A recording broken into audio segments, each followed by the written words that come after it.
if I'm not responsible for the impact of my actions, then what are the consequences to me of hurting people?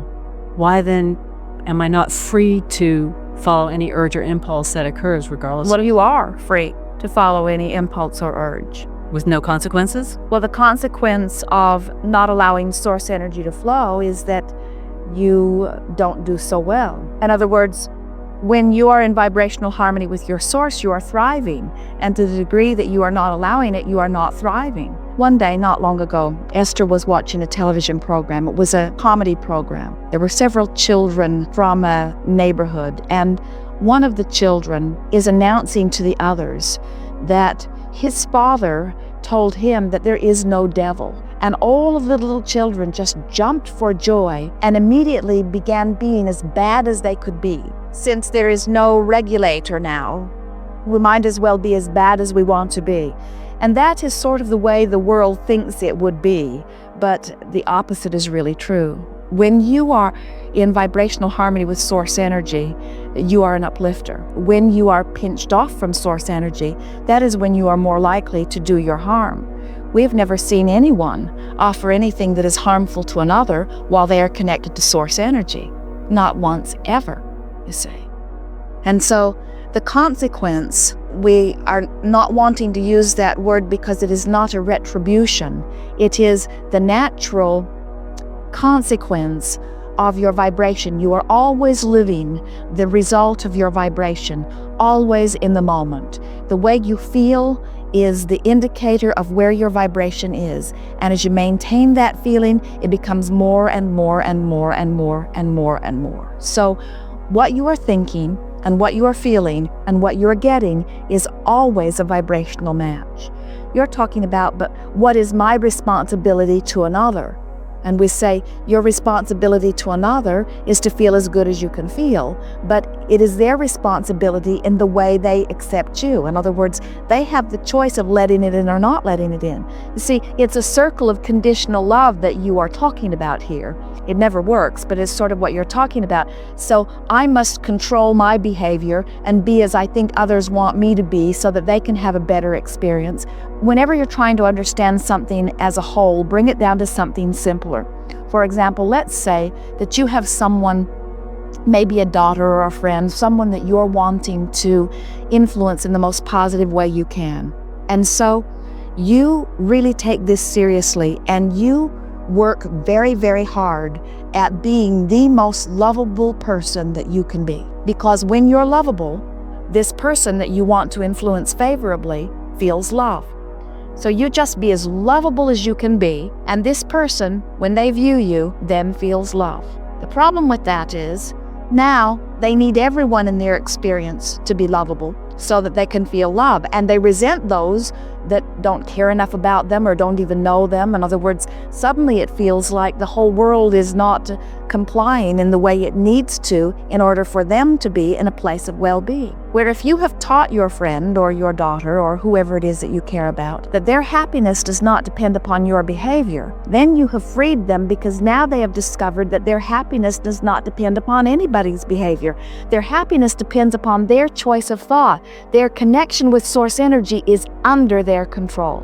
Yes. 2 more quick clarifications. If 90% of the world lives in abject poverty, unlike most of us here, even in this country, then 90% of the world is miscreating. The problem with your theory is that you are assuming that the way you are creating in your environment is the perfect way, and that anyone who's creating differently from you must be doing it wrong. It is also part of your theory that having things is the perfect life, while there are many who are not desiring them. And so what you have to realize is that the way a person feels is the ratio between the desire that has been born out of their experience and the belief that they are currently holding.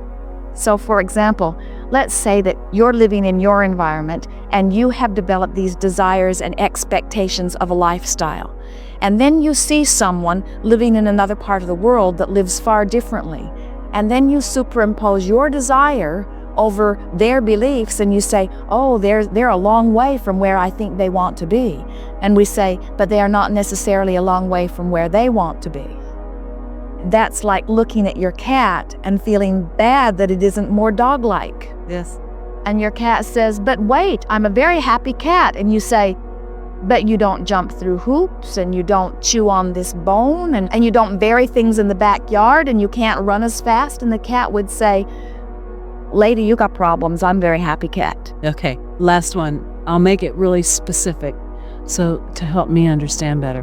My sister was born with cerebral palsy. So did she choose for fun and the joy of the experience to be born? Well, it's hard for you to see from this experience, because even as you're using the word fun and joyous of the experience, you don't see all that much happening within her experience. Everyone always chooses. Now, let us give you a very fast, broader view of this.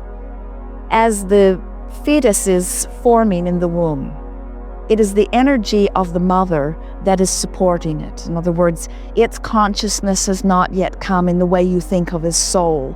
It is the desire and the calling of the mother that is supporting the growing of the fetus. And then at the time of first breath, usually, it is not always such, but the majority of the time, that is when the greater consciousness of non-physical then focuses within the physical body once it is born. In every case, that consciousness comes forth not just willingly, but exuberantly, because it would not have to come forth. In other words, if the consciousness did not choose that experience, it would not come forth. And so the question is, did this non-physical energy really want that experience? And the answer has to be yes, or it would not have come forth. For what purpose? For the purpose of having a different experience, for the purpose of seeing contrast in a different way, for the purpose of asking from a different perspective, from the purpose of being on the leading edge of thought, for the purpose of amplifying a question and summoning non-physical energy as an answer,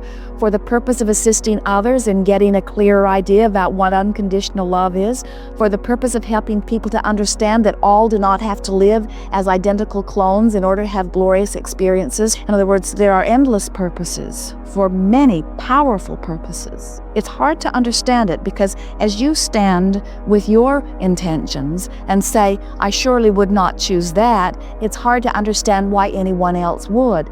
And sometimes even the person who has chosen it is standing in the middle of it and saying, I'm sure I did not choose this. I'm sure that there's something wrong with all of this. And we say, every one of you, no matter what your origin or place or timing or condition of birth or where you stand even now is, every one of you chose it on some level. The big question, an even bigger question, the question we would like you all to ask, and the question that we would all very much like to help you to answer and really get, is that when you stand, wherever you stand, whatever the conditions are, out of that is born a desire that if you could find harmony with it, you could fulfill it. Do you know, there is not one, no matter how defective they have been labeled at time of birth, there is not one who could live within that experience and give birth to a rocket of desire, a yearning or a wishing for something different, that if they could release the yearning and wishing and come into vibrational harmony with the desire, there is not one who does not have the full ability to achieve it. There is no condition that you cannot modify into something more, any more than there is any painting that you can paint and not like and just paint over it again. There are many limiting thoughts in the human environment that make it feel like it is not so, as you have these incurable illnesses or as these unchangeable conditions.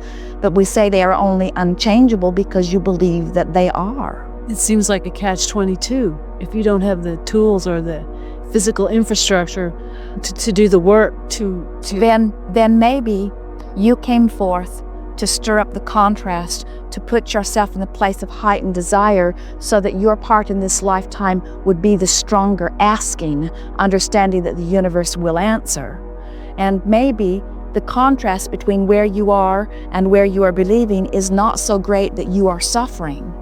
So you are fulfilling your role as the asker while others will be in the place of receiving. In order to really get this, you have to realize that you are all a part of the greater whole, you see. Whenever we talk in this way, we are always wanting to add to that. But the purpose of this workshop is to assist you wherever you stand in you coming into full alignment with the desires that you've given birth to. It is awfully nice and altruistic when you come forth and bang around in whatever for the birthing of the new desire, understanding that the universal energy will answer it and the world will be a better place because you have lived. But we want you to have a good time in your now experience, and that is the way you intended it. Just do not assume that because somebody else is living something that you now would not choose, that they didn't choose it and in fact are not now choosing it. Just let them all have whatever their experience is while you do your best to align with source energy. In other words, feel as good as you can feel in every moment. Sometimes when you have the benefit of meeting someone who has a very different view of life, you discover that they are contributing in enormous ways and actually are not unhappy in their differences. In your physical environment, you tend to try to make everyone sort of the same. As your children are born, your school systems say, oh, this bent toward this skill is not saleable, so wouldn't you like to do this instead? Here are 5 choices. Wouldn't you like to choose one of these 5 things? And many of the children comply to that, but your children are being born with broader ranges of intentions than ever before. And they are coming forth less willing to be compliant, to pound those square pegs into round holes or round pegs into square holes. They are coming more determined to be the diverse group that they are, you see. And we think it is a good thing as humanity discovers that everybody is not supposed to be the same and that your diversity or differences add to the whole. It's just like the circle of friends that we talked about earlier. As you have one that's sort of a comedian and one that's sort of mothering and nurturing and one who's always solid. And in other words, as you bring your different personality characteristics to the whole, the group has such balance and such harmony and such a very good time. And your world from non-physical, which is where it is all projected from, everything that you are living here is the intent that was set forth from broader perspective. You are living the manifestation of that which you dreamed from your broader, wholer self. All of it is set forth with such balance and perfection. And when you find a way to get into vibrational harmony with the well-being that is so dominant, fewer of you will be suffering your separation from that well-being. There is only a stream of well-being which you are letting in or not. And you can tell by the way you feel in the moment whether you're letting it in or not. So as you look at someone you love, like a sister that's suffering from some disease or someone who's having some experience and not having a good time, and you hold them as your object of attention until you don't feel good, you're using them as your excuse not to allow the energy to flow. And in the majority of cases, they are not doing the same thing. In other words, you're suffering needlessly on their behalf. You're trying to superimpose your desires over their life experience. And our loving, encouraging, constant, ever-flowing advice to you all is mind your own business. And do not find yourself responsible for the way others respond to their lives or even to your life.